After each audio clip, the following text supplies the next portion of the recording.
Good morning or good evening, according to what time you are watching this video. My name is Gies, and I'm here to share with you the summary of Serie A Calcio, the round of 34, the 34th round. It was a very intense and very important uh, round for teams who are seeking to be a champions or to participate in the next year for Champions League or to avoid relegation. In the beginnings, I just want to thank for whoever give me a like or subscribe to my channel or published my video in on any platform of the social media. And also, please let me always know in the comments. My opinion is all my. This video is also of my own thoughts by God's help, but I would like also to hear to your reflection. If help me in the comments about the teams, about especially the Champions League spots. Who do you think is gonna be the third or the fourth, and who is which team is going to win the Champions League? In the beginning of this video, also I noticed that the biggest beneficiaries, the biggest teams who took advantage of this round were Napoli, Juventus, and Roma, because Napoli will be able to conquer the first spot and to be the main candidate right now to be the champion of Serie A for this year, Italian Serie A for this year. Also, Juventus made advantage of the dropping points of Lazio, who draw with Parma, and also, of course, the goalless draw between Udinese versus Bologna. So, and also Roma, who won, and other teams behind him fall apart. As well, Napoli, they get benefit of the defeat of Inter versus Roma in Giuseppe Meazza. I will start this video in shortcut, with Milan. The first game, the games were between Sunday and Monday. So the first game was, so the games which we're gonna cover in this video: Milan versus Venezia, Inter versus Roma, Fiorentina versus Empoli, Juventus versus Monza, Atalanta versus Lecce, Napoli versus Torino, Udinese versus Bologna, Lazio versus Parma.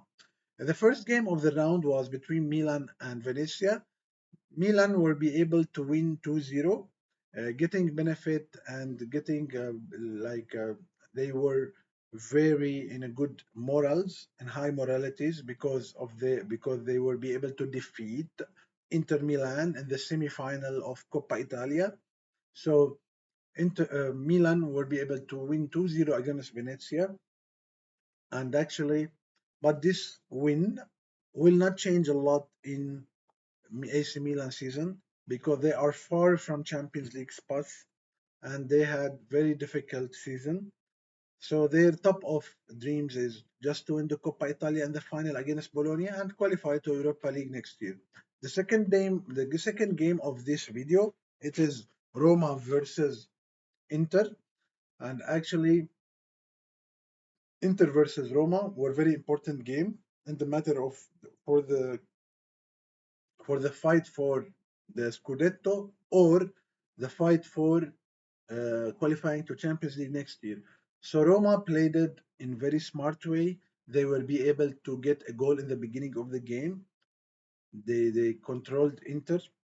They closed all. They pressed Inter in all the parts of the field, and also Roma has a very good record. They never lost in the year of 2025, and also, so this game hurt Inter a lot. I think Roma get benefit of makes the most of Inter mental confusion state, because Inter had lost with Bologna in the league, and after that they lost with Milan in the semi-final of Coppa Italia.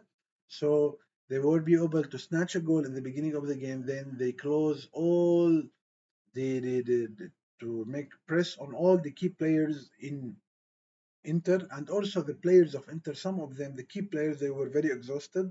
I can say Barella, Mkhitaryan, Lautaro Martinez, all of and Di Marco.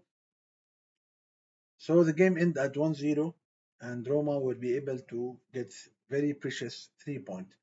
And the other game, the third game, is Fiorentina versus Empoli. Fiorentina will be able to manage and win 2-1 against Empoli by the least effort, by the minimum effort possible, because Fiorentina was thinking about UEFA Conference League. I can say Fiorentina is a very good side when they are playing, especially on Artimo Franchi. So they won the game with the minimum of effort in order to prepare themselves to the big battle in UEFA Conference League against Real Betis, which is going to be a very difficult game.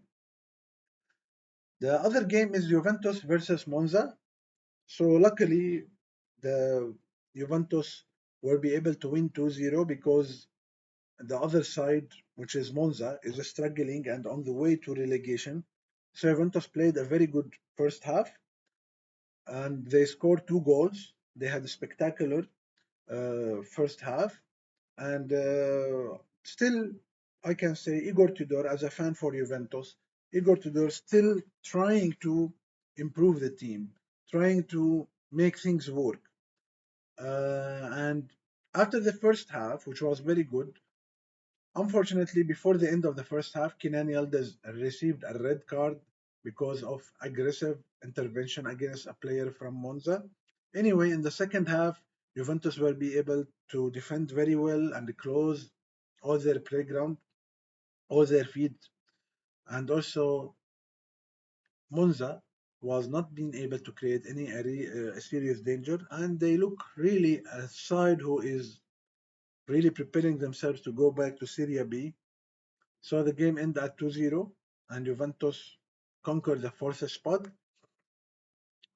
The next game was Atalanta versus Lecce.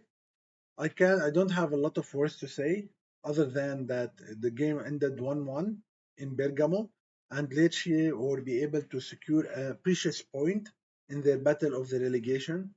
Atalanta continued his unbalanced results and his inconsistency, I can say, because some games they win a big sides like Juventus, like Roma, like Inter, and then they fall apart against a very mediocre teams like Lecce, who is fighting for relegation for their survival in Serie A.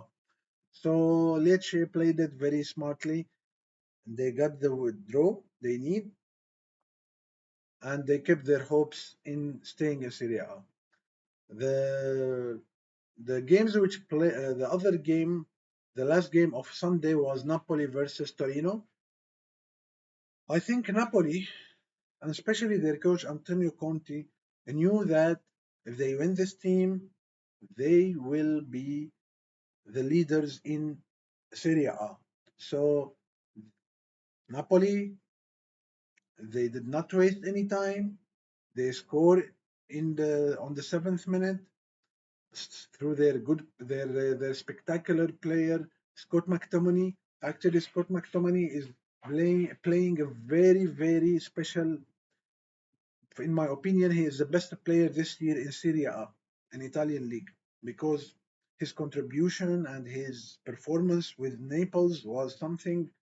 With Napoli was very helpful to his team. So Napoli will be able to score 2 goals and to finish everything in the first half. Torino in the second half could not make any real danger, and the game ended 2-0 with a big benefit, big hope now. Now Napoli is leading the Scudetto ranking by 3 points margin. Their table is easier than Inter Milan, so I expect them to win the title. But let us wait and see what will happen. Please let me know in the comment who gonna win the title of Italian Serie A, Napoli or Inter, because your comments are helping me a lot to get ideas and to think out of the box. The last 2 games which played on Monday were Udinese versus Bologna. Actually, Udinese played a very good game. Uh, they they pressed very well Bologna in the first half. They don't let give Bologna any opportunity to play their ball, to press them. And Bologna, because they played also without any pressure, they secured their.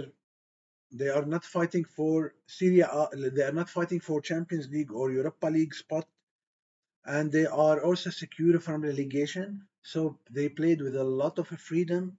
They pressed Bologna. Bologna was under a lot of pressure in the first half. Udinese tried to score, but they could not succeed. But at the end, but in the second half, Bologna tried to press Udinese a little bit. At the end of the day, Udinese have surprised Bologna. I can say surprised because Udinese, especially in Friuli, in their stadium, they are very difficult side, even against big teams like Inter, like Napoli, like Juventus, like AC Milan. They are very difficult side. So for a team like Bologna, it was a lot of pressure, and at the end, the game ended goalless 0-0.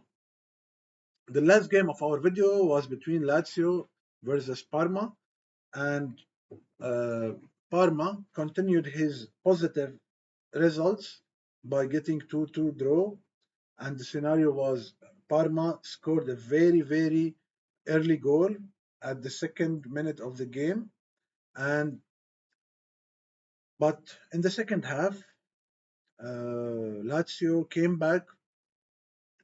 Lazio came back at the last 20 minutes and they scored two goals through Pedro. And so Pedro, the Spanish player, ex-player for Verbi. But the game was very different in the last 15 minutes in El Olimpico. So I can say Parma got a very important point, but I think Lazio lost 2 points, which were very important, very crucial for them to secure a spot to qualify for Champions League next year. Now I will tell you the standing. So Napoli is first by 74 points. Inter is second by 71 points. The table standing. Atalanta is third by 65 points. Juventus. Now look to let us focus from the fourth, from between the fourth and the eighth. Only there is 3 points between the fourth spot in Serie A and the eighth. There is only 3 points. So it could go either way. Any team from those five can qualify to Champions League. So Juventus by 62 points, Bologna fifth by 61 points, Lazio by 60 points, Roma, Roma is sixth by 60 points. Also, Lazio is seventh by 60 points, and Fiorentina is on the eighth spot by 59 points. Please let me know in the comments which team you feel that they are more near to qualify to Champions League. At the end of this video, I just want to thank you for all your supports. Please like my video, subscribe to my channel, and publish the video with whoever you like. And I'm looking forward to see you on my next video. God willing, see you and have a great day.